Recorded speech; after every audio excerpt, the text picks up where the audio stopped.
Jimmy. You're okay? Yeah, why? Some of my favorite movies are 70s crime dramas, and I've always loved the genre and loved those movies, even though they are not particularly interested in protagonists that represent me. This is 200 grand. Cal will manage how the money is spent, but you hold on to it. Just as the action gets going, the man always kicks his wife, his girlfriend, out of the movie. And Julia's sort of main question was, what happens if we stay with her? It was a different take on motherhood and womanhood than I had seen before in this space. In one of those classic mob movies, my character would be a pawn. Whereas in I'm Your Woman, you see these characters that kind of exist on the outside and they become the leads, you know, and so we see it from their perspective.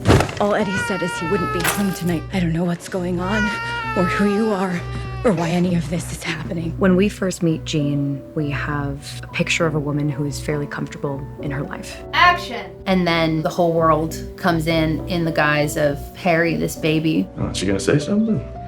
Who's that?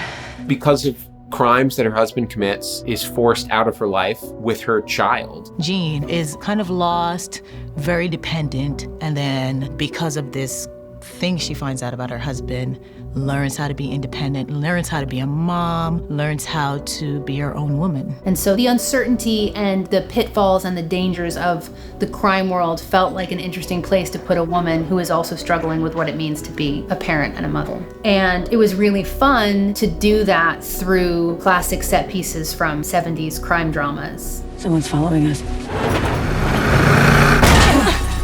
I find that the locations where we're going to lend themselves very well to our film. Pittsburgh has this old school feel, and it can be so many things we need it to be. We have a cabin that's in a very rustic looking place. And then it can be a city for when we need to do a scene that's in a nightclub, sort of in a city environment. We can find that easily. Hello there, gorgeous.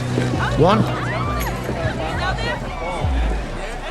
No. The nightclub sequence was probably the hardest thing to shoot. The sequence was written very specifically with this nightclub and this back hallway and then this other room. So like we had all that and knew that we needed that shape. When we were on our first location scout, we found that main nightclub space that has that incredible balcony that Jean is on and that stage, but the space didn't have all of the elements oriented exactly as we needed them. And that place happened to have like an upstairs room that we were like, okay, this could work as a back room. And then there was a basement where we could build the hallway. And so we had to shot list the entire sequence before we could say yes to the location to make sure that we could make that idea of where those different spaces were in the sequence adhere to the way they were written in the script.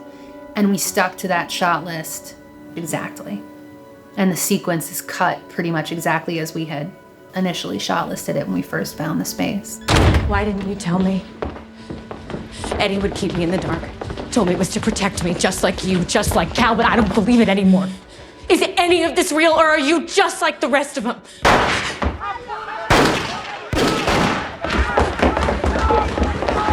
Teri and Jean have decided to stop trusting the men to take care of things and take matters into their own hands.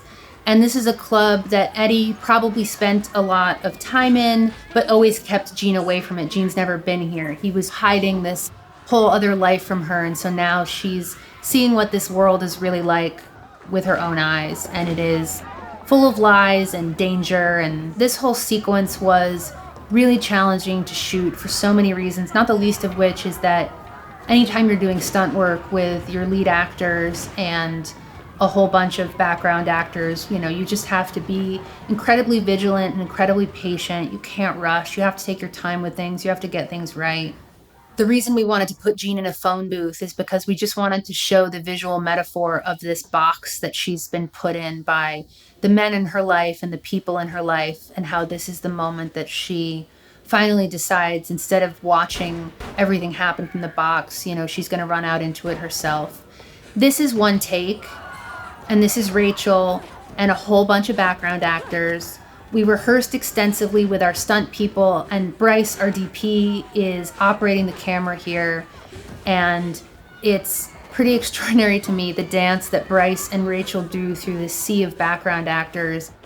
It feels to me like the visual metaphor of all of the chaos and the turmoil and danger that Jean is going through. She's just like hurtled into this sea of bodies trying to find her way out. There is some visual effects work in the shot, but there's not much. Our art department designed that Fox Den sign, and I think it looks incredible. But a lot of that neon in the deep background was all there. It's incredible how much of Pittsburgh feels like the 1970s. I think the thing that I'm most proud of in Rachel's performance is that she makes this completely ordinary, everyday suburban housewife, this woman who you just want to know everything about and who you go on this journey with. It was a really amazing experience to be able to work on this film as not only an actor, but a producer with two of them. She was incredible. I don't know how she wears so many hats, but she handled it really beautifully. You're all right?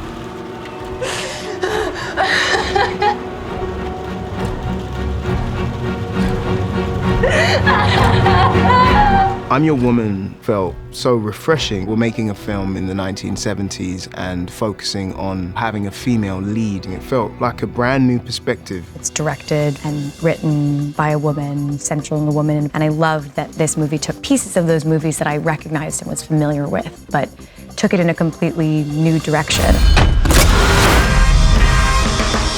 This can all be over.